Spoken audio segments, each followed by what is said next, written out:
Oui, en fait, les plantes, il faut d'abord dire que c'est... Il y a des plantes que nous utilisons, telles que j'avais présentées, en curatif ou en préventif. Donc, à ce titre, nous pouvons donc utiliser certaines décoctions juste pour maintenir la santé.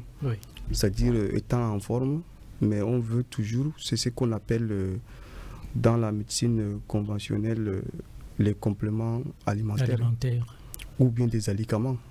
Donc ce sont des produits qui nous permettent de booster un peu notre immunité, d'avoir du tonus, d'avoir la forme en cas de fatigue. Vous voyez, ce ne sont pas des maladies, mais ce sont quand même des plantes qui nous permettent de rester en forme.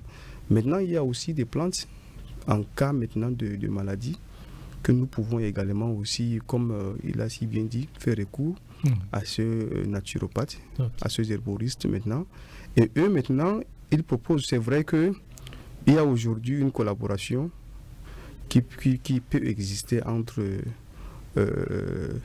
la médecine conventionnelle qu'on envoie une personne aller faire des examens et que peut-être tel qu'il a expliqué maintenant en fonction des résultats obtenus avec la durée de la maladie, c'est la composition.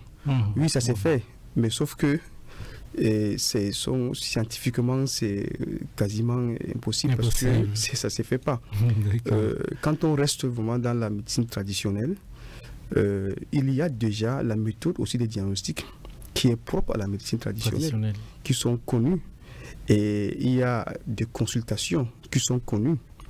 Donc d'abord au préalable, ça veut dire qu'on n'a pas besoin même de passer normalement par les examens, par les cliniques avant de savoir, quelle est la prescription à faire.